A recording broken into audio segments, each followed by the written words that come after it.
love me, Matthew? Hello everyone, welcome to Kavita Kannada vlogs.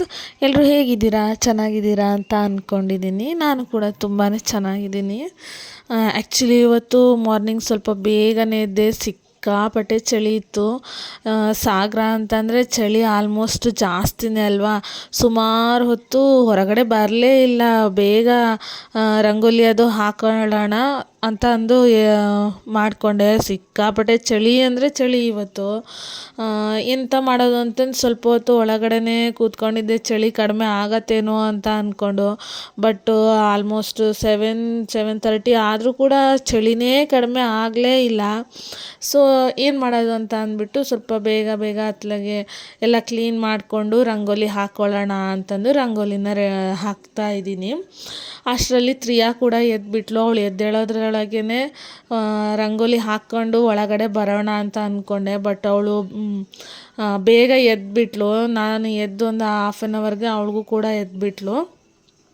So ಹಾಗಾಗಿ ಅವಳನ್ನು ನೋಡ್ಕೊತ ಅವಳನ್ನು ಮ್ಯಾನೇಜ್ ಮಾಡ್ಕೊತ ಕೆಲಸ ಮಾಡ್ಕೊಳ್ಳೋದು ಅಂದರೆ ತುಂಬಾ ಕಷ್ಟ ಆಗಿಬಿಡತ್ತೆ.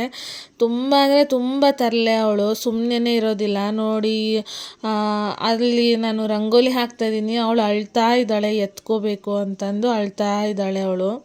ಸೊ ಅವಳು ಎದ್ಬಿಟ್ಲು ಅಂದರೆ ನನಗಂತೂ ಯಾವ ಕೆಲಸನೂ ಕೂಡ ಆಗೋದೇ ಇಲ್ಲ. ಅಷ್ಟೊತ್ತಿಗೆ ಅವ್ರ ಪಪ್ಪ ಕೂಡ ಎದ್ದರು.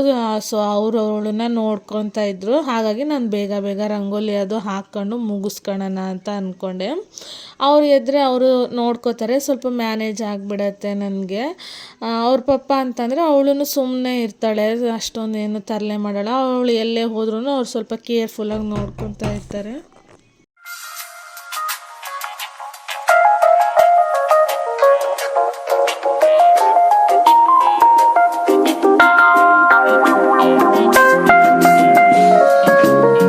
Love me, Matthew?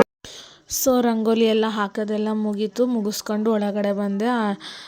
ಚಳಿ ಇರೋದ್ರಿಂದ ಸ್ವಲ್ಪ ಹೊತ್ತು ನಮ್ಮ ಮನೆಯವರು ಎಂತಂದರೆ ಬೆಂಕಿ ಮಾಡಿದರು ಒಲೆಗೆ. ಸೊ ಸ್ವಲ್ಪ ಬೆಂಕಿ ಕಾಯಿಸ್ಕೊಂಡು ಮತ್ತು ಅವರು ಡ್ಯೂಟಿಗೆ ವರ್ಕಿಗೆ ಹೋಗಬೇಕು ಇವತ್ತು ಅಂತ ಹೇಳಿದರು. ಸೊ ಹಾಗಾಗಿ 8:30 ಆಗಿತ್ತು. ಬೇಗ ಟಿಫನ್ ರೆಡಿ ಮಾಡಿಬಿಡೋಣ ಅಂತ ಅಂದ್ಬಿಟ್ಟು ರಾತ್ರಿಯೇ ಪ್ಲ್ಯಾನ್ ಮಾಡಿ ಇಟ್ಕೊಂಡಿದ್ದೆ. ಮೆಂತ್ಯ ಸೊಪ್ಪು ತಂದಿದ್ದರು.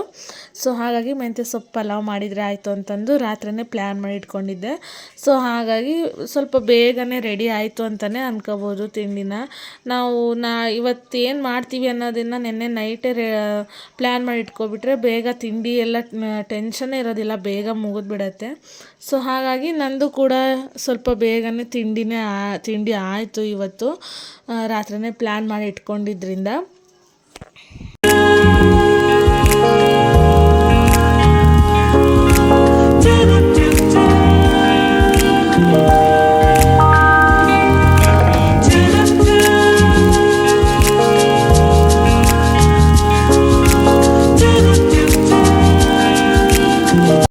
ಸೊ ಟಿಫನಿಗೆಲ್ಲ ಇಟ್ಬಿಟ್ಟು ಎಲ್ಲ ಕ್ಲೀನ್ ಮಾಡ್ಕೊಳ್ಳೋಣ ಕಿಚನ್ ಕಟ್ಟೆನ ಅಂತಂದು ಅದನ್ನೆಲ್ಲ ತುಂಬ ಮೆಸ್ಸಿ ಆಗಿಬಿಟ್ಟಿತ್ತು. ಸೊ ಹಾಗಾಗಿ ಅದನ್ನು ಕ್ಲೀನ್ ಮಾಡ್ತಾಯಿದ್ದೀನಿ. ಮಕ್ಕಳು ಇರೋ ಮನೆ ಅಂತ ಅಂದರೆ ಎಷ್ಟೇ ಕೆಲಸ ಮಾಡಿದರು, ಎಷ್ಟೇ ಕ್ಲೀನ್ ಮಾಡಿದರು ಅದು ಮತ್ತೂ ಕೂಡ ಹಾಗೇ ಆಗತ್ತೆ. ಎಷ್ಟೇ ಕ್ಲೀನ್ ಮಾಡಿದ್ರೂ ಅಷ್ಟೇ. ನನಗಂತೂ ಕ್ಲೀನ್ ಮಾಡಿ ಒಂಥರ ಬೋರ್ ಆಗಿಬಿಟ್ಟಿದೆ. ಎಷ್ಟೇ ಕ್ಲೀನ್ ಮಾಡಿದ್ರು ಮತ್ತೂ ಹಾಗೆ ಆಗತ್ತಲ್ಲ ಅಂತ ಒಂಥರ ಲೇಝಿ ಆಗಿಬಿಟ್ಟಿದೆ. ಈಗ ಕ್ಲೀನ್ ಮಾಡಿರ್ತೀನಿ, ಇನ್ನೊಂದು 5 ನಿಮಿಷಕ್ಕೆ ಮತ್ತು ಹಾಗೇ ಆಗಿರುತ್ತೆ. ಸೊ ಹಾಗಾಗಿ ಅಷ್ಟು ಇಂಟ್ರೆಸ್ಟೇ ಬರೋದಿಲ್ಲ. ಎಷ್ಟೇ ಕ್ಲೀನ್ ಮಾಡಿದ್ರು ಮತ್ತು ಹಾಗೆ ಆಗತ್ತಲ್ಲ ಅಂತ ಅನ್ನಿಸ್ಬಿಡತ್ತೆ. ಸೊ ಕಿಚನೆಲ್ಲ ಕ್ಲೀನ್ ಮಾಡ್ಕೊತಾ ಇದ್ದೀನಿ.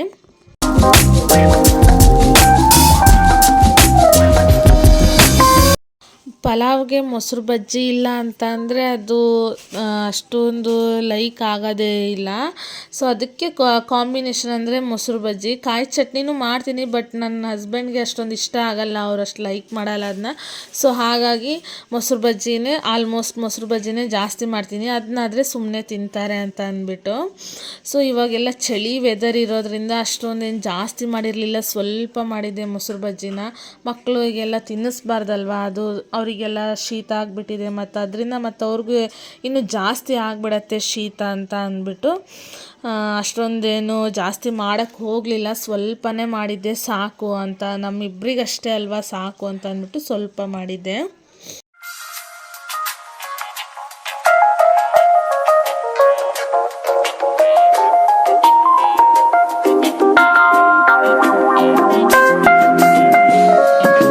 Do you love me, Matthew?